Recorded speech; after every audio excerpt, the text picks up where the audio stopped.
आज हम इकोनॉमिक्स के कुछ महत्वपूर्ण प्रश्न पर चर्चा करेंगे। ये सभी प्रश्न इकोनॉमिक्स के सैंपल पेपर में थे। पहला प्रश्न है, सार्वजनिक वित्त का उद्देश्य क्या है?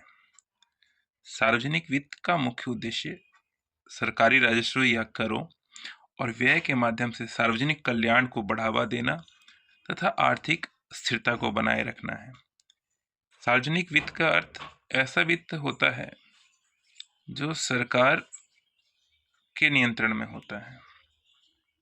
दूसरा प्रश्न है, गैर कर राजस्व के दो स्रोतों के नाम बताएं।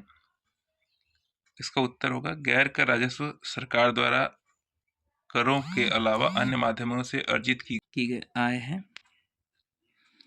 इसके दो स्रोत हैं, प्रशासनिक सेवाएं और शुल्क। दूसरा है सार्वजनिक क्षेत्र के उपक्रम और प्राप्त लाभांश। प्रगतिशील कर से आप क्या समझते हैं? प्रगतिशील कर वह कर होता है जिसमें व्यक्ति की आय या कर योग्य राशि बढ़ने पर कर की दर भी बढ़ जाती है। अर्थात किसी व्यक्ति की आय अगर बढ़ रही है तो उसके टैक्स भी बढ़ जाएंगे। उदाहरण के लिए भारत में यह आयकर में होता है। चौथा प्रश्न है, मौलानवीस मॉडल का मुख्य उद्देश्य क्या है?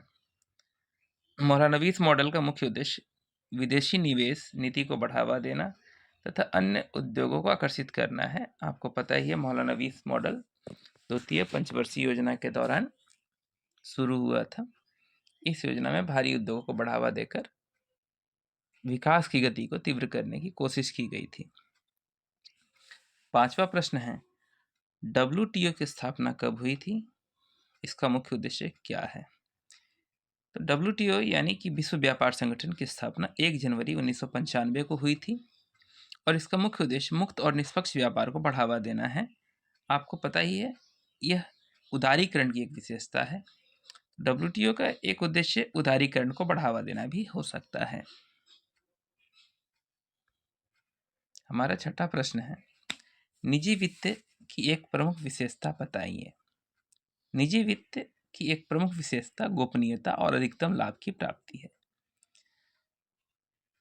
सातवां प्रश्न, प्रत्यक्ष कर से आप क्या समझते हैं?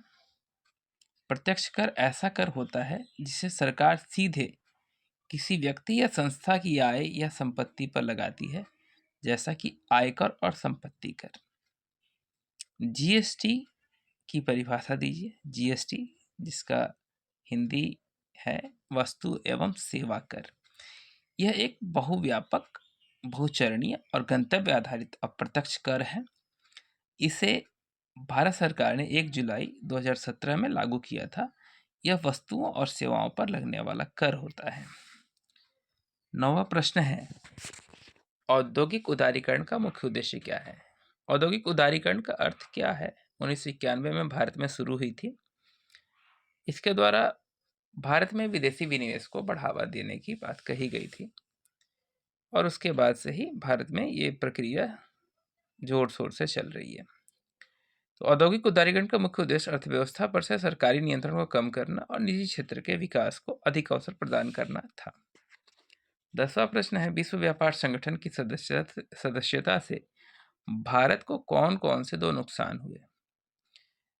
देखिए, विश्व व्यापार संगठन की सदस्यता लेने से भारत को बहुत से लाभ तो हुए ही, लेकिन जो नुकसान हुए हैं उसमें पहला है, कृषि क्षेत्र पर इसका नकारात्मक प्रभाव पड़ा, क्योंकि औद्योगिक क्षेत्रों पर और सेवा क्षेत्रों पर अधिक बल दिया गया और इससे कृषि हमारी पिछड़ी। दूसरा है, प्रोडक्ट पेटेंट प्रणाली से भारत जुड़ गया। इसके वजह से दवाओं के, यहाँ दावों लिखा हुआ है, दवाओं के मूल्यों में वृद्धि हुई थी।